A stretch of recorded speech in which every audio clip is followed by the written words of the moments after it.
हमने कहा था हम धारा 370 और 35 से हटा देंगे, हट गई। हमने मान्यवर ये कहा था कि अयोध्या में जितना हो सके उतना जल्दी राम मंदिर बनाएंगे और 22 जनवरी को वहां पर राम लल्ला विराजमान होगा। हमने कहा था संसद और विधानसभा में महिलाओं को 33% आरक्षण देंगे। कांग्रेस पार्टी कई बार पावर में आई, तिथियां निकालती रह गई, हमने दे भी दिया और सर्वानुमत से देकर इस देश की मातृशक्ति को हमने सम्मानित करने। हमने कहा था हम धारा 370 और 35 से हटा देंगे, हट गई। हमने वादा किया था आतंकवाद, उग्रवाद और के खिलाफ जीरो टॉलरेंस की नीति सरकार बनाएगी और सुरक्षा कर्मियों को फ्री हैंड देंगे, हमने दिया। इसके कारण 3 हॉटस्पॉट जम्मू कश्मीर, वामपंथी उग्रवादी क्षेत्र और उत्तर पूर्व में हिंसक घटनाओं में 63% की कमी आई है और मृत्यु में 73% की कमी आई है और पूर्वोत्तर से 70% से ज्यादा क्षेत्र से अपसपा को हटा लिया गया है। जिन्होंने अपने एजेंडा में रखा था कि हम अपसपा हटाएंगे, वो ऐसी स्थिति का निर्माण नहीं कर पाए। हमने नहीं रखा था, अपसपा को हटाया नहीं है, परंतु हमने इसके अमल को रिस्ट्रिक्ट करने में सफलता प्राप्त करी है क्योंकि वहां कानून और व्यवस्था की परिस्थिति ठीक हो गई। हमने मान्यवर ये कहा था कि अयोध्या में जितना हो सके उतना जल्दी राम मंदिर बनाएंगे और 22 जनवरी को वहां पर राम लल्ला विराजमान होगा। ये नरेंद्र मोदी सरकार है, ये नरेंद्र मोदी सरकार है,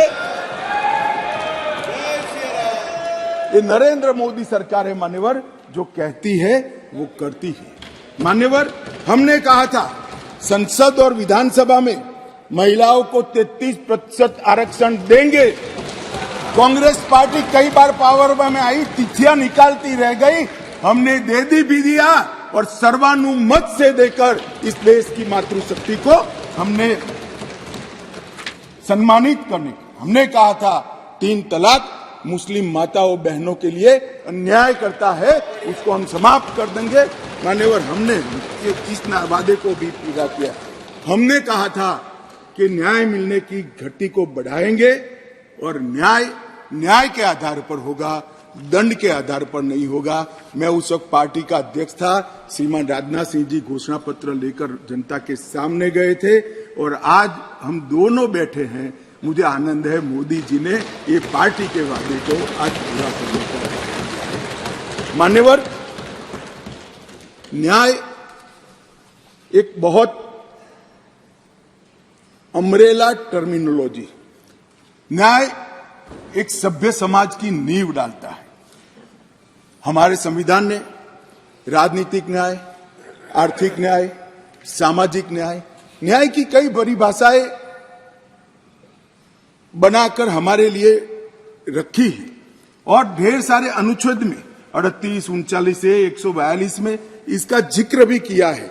मगर जनता के आम मानस में न्याय का मतलब क्रिमिनल जस्टिस सिस्टम से होगा। न्याय अनेक प्रकार के हैं, मैं इसका स्वीकार करता हूं। बड़ी पवित्र संकल्पना हमारे संविधान निर्माताओं ने रखी है, परंतु जनता डे टू डे में क्रिमिनल जस्टिस सिस्टम को न्याय कहती है। और आज मैं ये जो 3 बिल लेकर आया हूं, मोदी जी ने सालों से देश की जनता की जो अपेक्षा थी कि हमें पेनल्टी नहीं चाहिए, हमें दंड नहीं चाहिए, हमें न्याय चाहिए, आम आदमी की सुरक्षा होनी चाहिए, वो बिल इस बिल के माध्यम से होगा। राज्य का सबसे पहला कर्तव्य मान्यवर न्याय होता है और लोकतंत्र के 3 स्तंभ न्यायपालिका, कार्यपालिका और विधायिका, ये तीनों एक न्याय का मजबूत प्रशासन देने के लिए हमारे संविधान निर्माताओं ने 3 के बीच में काम की बंटवारा किया है और आज पहली बार तीनों मिलकर दंड केंद्रित नहीं परंतु न्याय केंद्रित क्रिमिनल जस्टिस सिस्टम लेंगे। आपकी अध्यक्षता में ये न्याय यहां पर कानून बनेगा, इसका इम्प्लीमेंटेशन कार्यपालिका करेगी और इसका बाकी रहा हुआ इम्प्लीमेंटेशन न्यायपालिका